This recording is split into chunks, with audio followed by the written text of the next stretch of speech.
Hi guys. Yeah, unfortunately it's one of them videos, isn't it, where it's not been good news for Ukraine this last 24 hours. I mean, it looks like Trump is not going to be supporting Ukraine at all. He wants peace talks, and which I agree with. I do want peace. And I think a lot of other people want peace, but it's not going to be favourable, unfortunately. Just my thoughts really on what people are very outraged about what's going on and what's going to happen and things like that. But I always say that the people who are outraged the most are the ones who aren't fighting the war. You've got to look at it from all angles. It might not make me popular, this video, but from what I see and my experiences is that there's a lot of guys out there who've done a hell of a lot of fighting, and they need a rest. They do. I've got one friend in particular, Valeria. He in 3 years he's seen his wife, I think 5 days. His wife also fights. She's in the army, and in that 5 days they got married. And that's it. That's all he's had. So we've got to think about these guys as well. And people are really tired. And for me, I do want peace. I think we all want peace. I think we've got to be realistic and say that Ukraine, without West support, can't win the war.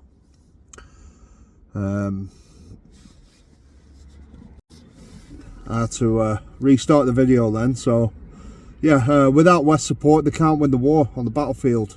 That's the truth, that's the reality. They've done really well, and I think anything that's been achieved up to now is classed as a victory. I mean, stopping Russia, such a huge country, and managed to stop the advance, and even slow the advance down for for Ukrainians, and for everybody, that's an achievement. And for me, I think that my personal opinion is, I think hopefully we can come up with a peace deal.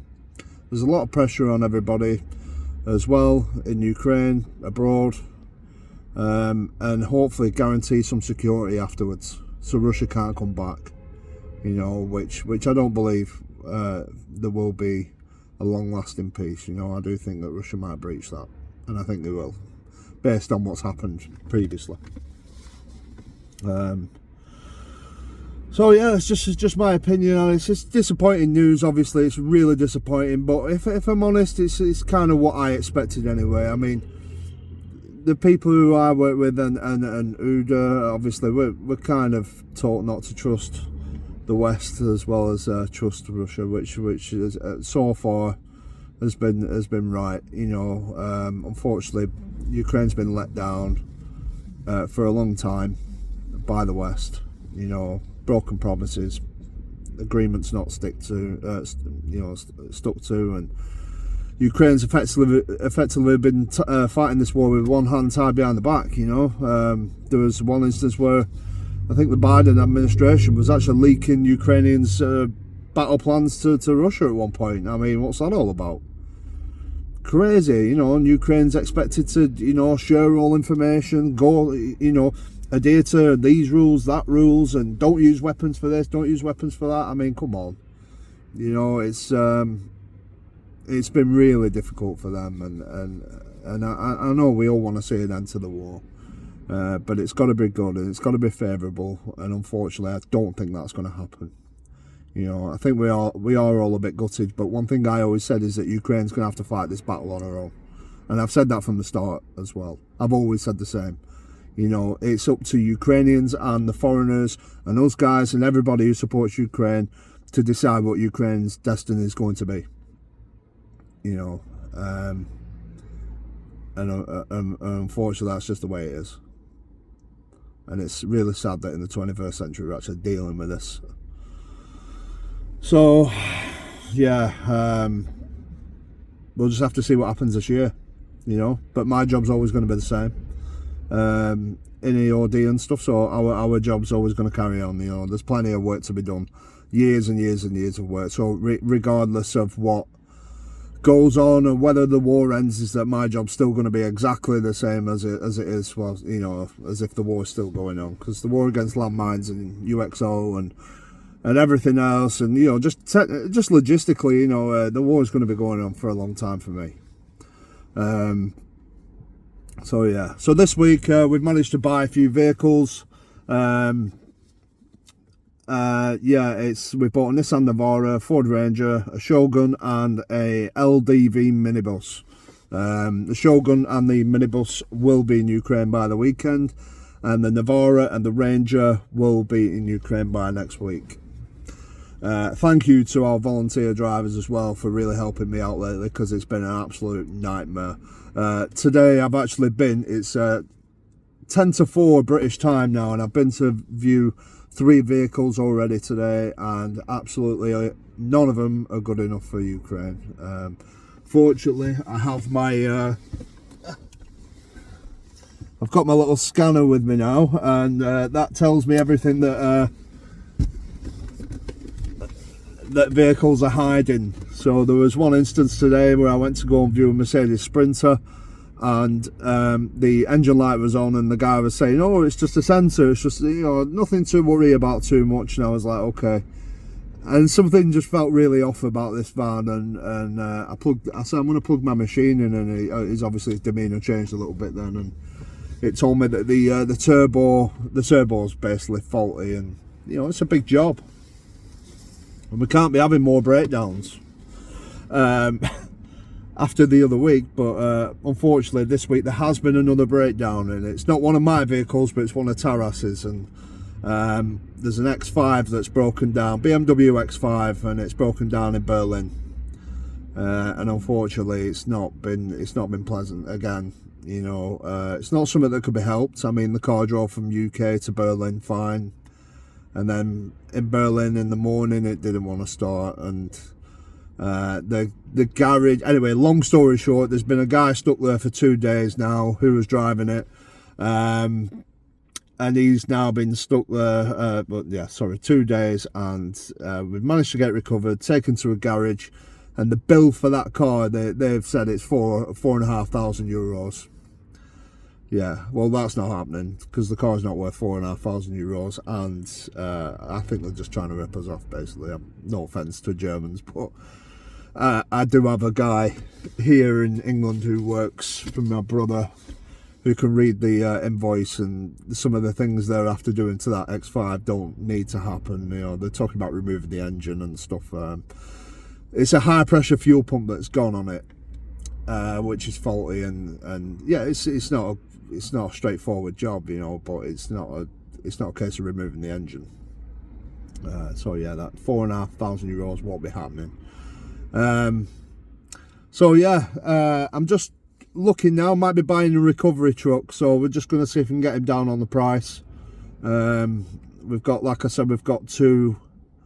The recovery truck will help us massively, by the way. I mean, we are really struggling with the cars, and if we can move them and not pay these temporary insurance prices every day. I mean, the insurance prices that we're paying at the minute are just ridiculous. So I mean, if we can just put them on the back of a truck, and then it's, you know, it's done then. And you know, the recovery truck insurance isn't going to be cheap either, but if it's cheaper than using these temporary policies all the time, because it's just ridiculous. But yeah, so one thing I was going to ask you as well, as always, you know, I always need help with funds and stuff, but we are given one of the vehicles is going to one of the brigades, but they don't have enough for the delivery to cover it. And if I'm honest, I don't really have enough to be covering deliveries either at this point. You know, I'm really stretched. Chris, who's one of our viewers, I'm sure he will comment, but Chris will tell you how tight the budgets are with these convoys, and if one thing goes wrong, you know, like it did the other week, it can really throw a spanner in the works for weeks on end, you know. So yeah, I mean, if anybody can contribute towards the delivery of the vehicle it's the 93rd Brigade that it's going to, If anybody can contribute anything towards that delivery, it'll really help the guys out. I mean, I'll do my best as always. It's probably going to be around £700 or £800 to get it over there for the ferry, the insurance in Europe, and the fuel costs. There's also Nissan Navara that's going over, and I'll be servicing that myself tomorrow as well. So I've got a full day on that Navara before it leaves for next week.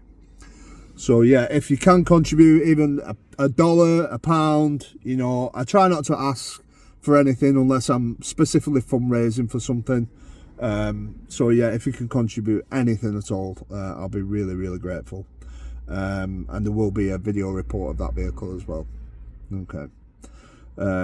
So thank you, and I hope you guys are all right. Try not to be too beaten up by the news, you know. In my eyes, it's disappointing. It is gutted. Everybody's gutted today, but for us, I mean, does it change much? Not particularly. No. I mean, the support's been pretty poor for 3 years. You know, Ukraine's been doing a lot on their own for 3 years now, as well as help from you guys. You know, and that's it. You know, that's all there is to say. But we'll see what happens, and hopefully there will be a favourable deal in time to come. You know, I can't get my words out properly today, but yeah. So thank you, and keep supporting Ukraine. I will be back in Ukraine next week. We will be demining from probably next month. Just a quick one on that, by the way, before I go. Kevin from Sunflower Project has gone back to America for a couple of weeks. He's just picking up some new software, which we'll be using this year. So hopefully, you know, it'll be really, really good stuff. I mean, we use good software as it is now, but this is an even better software, and it can actually survey the ground a lot quicker as well. I think it's just like 1 hectare in 2 minutes. Like, it's world-class stuff, you know. And it can survey munitions on the ground and everything, and it can pick up all the munitions using sensors and camera, and compare it to a pre-programmed database of munitions, and we can pick up exactly what's there, you know, and everything. So we don't have to send guys in there, and we don't have to waste a lot of time trying to look for things either. You know, so yeah, thank you, and thank you for watching. Thank you for supporting Ukraine. I really appreciate all your support, guys. Thank you.